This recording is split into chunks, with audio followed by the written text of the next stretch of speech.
বাংলাদেশ যেমন একটি ইতিহাস আছে, তেমনিভাবে নারায়ণগঞ্জের একটি ইতিহাস আছে।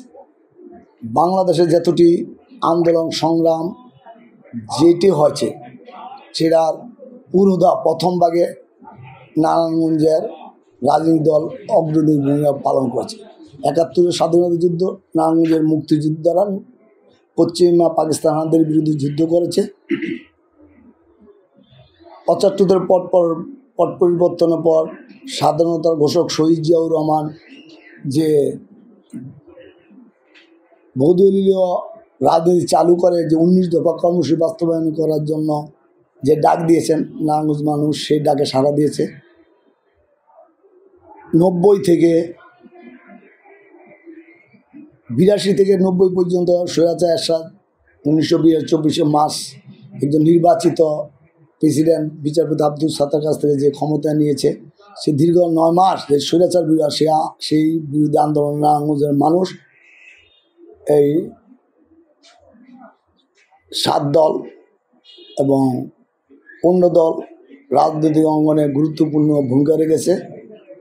তেমনিভাবে যতটি আন্দোলন সংগ্রাম এবং সর্বশেষ ২০০৯ থেকে ২০২৪ পর্যন্ত যে বিএনপিকে যেখানে ফ্যাসিস্ট খুনি হাসিনা ধূলিসাৎ করতে চেয়েছে, বিলুপ্ত করে দিতে চেয়েছে, সেখানেও বিএনপি নেতা কর্মীরা সকল ষড়যন্ত্র উপেক্ষা করে, সকল নির্যাতন হামলা মামলাকে উপেক্ষা করে নারায়ণগঞ্জে আন্দোলন করেছে। এবং সর্বশেষ তারেক রহমান বৈষম্য বিরোধী আন্দোলন, ছাত্র আন্দোলনের সাথে বিএনপি এবং বিরোধী দলকে যে একাকার হয় যে আন্দোলন সংগ্রাম করে, সেই আন্দোলনে অগ্রণী ভূমিকা রেখেছে।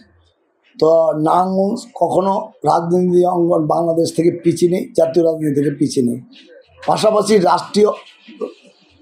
পাশাপাশি রাষ্ট্রীয় অঙ্গনে অর্থনৈতিক উন্নয়নে নারায়ণগঞ্জের ব্যবসায়ীরা একটা অগ্রণী ভূমিকা পালন করে। কিন্তু সেই হিসাবে নারায়ণগঞ্জ অনেক পিছিয়ে রয়েছে। আজকে নারায়ণগঞ্জে একটি সরকারি মেডিকেল কলেজ নাই, একটা পলিটিক্যাল ইনস্টিটিউট নাই, একটা পাবলিক বিশ্ববিদ্যালয় নাই।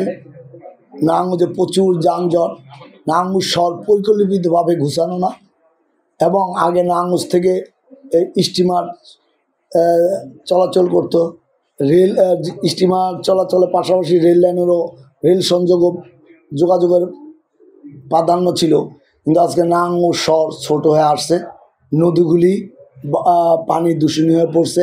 এবং নারায়ণগঞ্জে যেমন কলকারখানা রয়েছে, গার্মেন্টস রয়েছে, তেমনিভাবে এই সকল পরিকল্পিতভাবে ইটি প্ল্যান না থাকায় আজকে নদী বন্দরগুলি পানি দূষিত হয়ে যাচ্ছে।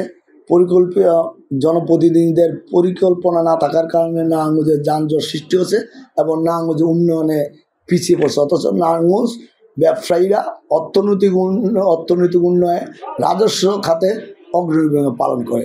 তো আমার কথা হলো, নারায়ণগঞ্জ যেহেতু আন্দোলন সংগ্রাম এবং অর্থনৈতিক উন্নয়নে পিছিয়ে নেই, সেখানে নারায়ণগঞ্জকে রাষ্ট্রীয়ভাবে জাতীয়ভাবে যখন যে সরকার আসে, বিএনপি সরকার নারায়ণগঞ্জকে যেভাবে মূল্যায়ন করেছে, কিন্তু আওয়ামী লীগ সরকার সেভাবে মূল্যায়ন করেনি। কারণ অতীত বিএনপি সরকার, চাইদুলের সরকার নারায়ণগঞ্জ থেকে স্বরাষ্ট্রমন্ত্রী দিয়েছেন। আওয়ামী লীগ সরকার প্রথম দিকে মন্ত্রী দিয়ে নারায়ণগঞ্জের মানুষকে মূল্যায়ন করেন, পরে সে যে মন্ত্রী দিয়েছে তাও শহরের বাইরে। তো আমি আশা করবো আগামীতে যে দলের সরকার গঠন নারায়ণগঞ্জ শহরের মাঝখান থেকে 5টি আসন এবং একটি মেয়র উপহার দেওয়ানোর পর একটি শহরের মাঝ থেকে মন্ত্রিত্ব দেওয়ার জন্য। আর যেহেতু দীর্ঘ 16 বছর আমরা আন্দোলন সংগ্রাম করি, বিশ্ববান্ধবে আমাদের মাস্টার মাইন্ড, আমাদের রাজনৈতিক ভারপ্রাপ্ত চেয়ারম্যান জননেতা তারেক রহমানের ডাকে আমরা রাজপথে আন্দোলন সংগ্রাম করেছি। তার ডাকে সাড়া দিতে গিয়ে এবং আন্দোলন সংগ্রাম করতে গিয়ে, দেশের মানুষের জন্য আন্দোলন সংগ্রাম করতে গিয়ে নির্যাতিত হয়েছে, নিপীড়িত হয়েছে, অর্ধাশতিক মামলায় জর্জরিত হয়েছে এবং দীর্ঘ 3 মাস কারাবরণ করতে হয়েছে। অতএব এখন আমরা আশা করেছিলাম যে অন্তর্বর্তীকালীন এই শেখ হাসিনা আমাদের আন্দোলন সংগ্রামে পদত্যাগ করে পালিয়ে যাওয়ার পর আমরা যে অন্তর্বর্তীকালীন সরকার এসেছে, অন্তর্বর্তীকালীন সরকারের কাছে আমাদের আশা আকাঙ্ক্ষা ছিল যে অতি শীঘ্রই উনি একটি অবাধ সুষ্ঠু নির্বাচন দিয়ে জনগণের ম্যান্ডেট নিয়ে সরকার গঠন করার সুযোগ দিবে। কিন্তু জনগণ 16 বছর আওয়ামী লীগের যে ব্যবহারে ভোটাররা ক্ষুব্ধ বা ক্ষিপ্ত যে দিনের ভোট রাতের ভোট ডাকাতি এবং তাদের ভোটের অধিকার কেড়ে নিয়েছে, এই অন্তর্বর্তীকালীন সরকার যদি বর্তমান পরিস্থিতিতে ভোটের অধিকার কেড়ে নেয় এবং অতি শীঘ্র নির্বাচন না দেয়, তাহলে বাংলাদেশের জনগণ আবারও যে কোনো আন্দোলন সংগ্রামে মাঠে নামতে পারে। আর পাশাপাশি যদি অতি শীঘ্রই নির্বাচন হয়, আমি নারায়ণগঞ্জ 5 আসনের নারায়ণগঞ্জের নারায়ণগঞ্জ সদর থানা, বন্ধ উপজেলার জনগণের জন্য পরিকল্পিত যে উন্নয়ন, গ্রিন অ্যান্ড ক্লিন একটি আসন উপহার দেওয়ার জন্য, যানজট মুক্ত করার জন্য, চাঁদাবাজি মুক্ত করার জন্য, মাদক মুক্ত করার, দখলদারিত্ব মুক্ত করার জন্য এবং পঞ্চায়েত ব্যবস্থাকে শক্তিশালী করার জন্য আমি যদি কখনো আমার সুযোগ হয়, নারায়ণগঞ্জ জনগণ আমাকে সে সুযোগ করে দেয়, আমি তাদের খাদেম হিসাবে এই কাজগুলি প্রাধান্য দিব এবং আমি তা করার জন্য আমি আপ্রাণ চেষ্টা করব। অতএব নারায়ণগঞ্জ শহর বাংলাদেশে যখন জাতীয় সংসদ নির্বাচন হবে, আমার দলের রাজনীতি হইল বীর ভারপ্রাপ্ত জনতা তারেক রহমান যদি আমাকে এই নারায়ণগঞ্জ 5 আসনের জনগণের খেদমত করার সুযোগ দেয়, আমি অবশ্যই একটি পরিকল্পিত শহর, একটি পরিকল্পিত আসন হিসাবে আমি বাস্তবায়ন করব এবং নারায়ণগঞ্জ শহরে এবং জেলা একটি পাবলিক বিশ্ববিদ্যালয়, একটি সরকারি মেডিকেল কলেজ, পলিটেকনিক ইনস্টিটিউট এবং কারিগরি শিক্ষাঙ্গনের যে আরও আধুনিক কারিগরি শিক্ষাঙ্গন শিক্ষা প্রতিষ্ঠান করা যায় তার জন্য ব্যবস্থা করব। সবচেয়ে বেশি নারায়ণগঞ্জবাসীর যানজট মুক্ত একটি শহর উপহার দেওয়ার চেষ্টা করব এবং অতীতে রাজনীতির কারণে যে নারায়ণগঞ্জকে সন্ত্রাসী জেলা এবং সন্ত্রাসীদের গডফাদার জেলা হিসেবে বিশ্বের কাছে এবং জাতীয় পর্যায়ে পৌঁছিল, অপবাদ থেকে আমি নারায়ণগঞ্জকে মুক্ত করার চেষ্টা করি। যেন নারায়ণগঞ্জ শহরকে কেউ যেন জেলা এবং শহরকে যেন সন্ত্রাসী জেলা, সন্ত্রাসী শহর এবং গডফাদার শহর কেউ যেন না বলতে পারে। এবং বিএনপি যদি ক্ষমতা আসে এবং বিএনপি যদি জনগণ ম্যান্ডেট নিয়ে ক্ষমতা আসে, নারায়ণগঞ্জে কোনো গডমাদার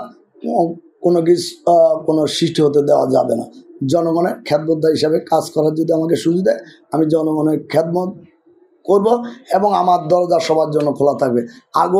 এখনও অনেকের ফোনে পাইতে হলে পিএস লাগে, বাড়িতে যাইতে হলে অনেকে ঢাকা থাকেন, নারায়ণগঞ্জ থাকেন, কিন্তু আমি নারায়ণগঞ্জেই জন্ম, নারায়ণগঞ্জেই থাকি, নারায়ণগঞ্জে আমার বাসা এবং যদি আমি কখনো কোনো অফিস করি, আমার দরজা সবার জন্য দিনরাত 24 ঘন্টা যেমনি খোলা থাকবে, আমার ব্যবহৃত মোবাইল ফোনটিও দিনরাত 24 ঘন্টা খোলা থাকবে।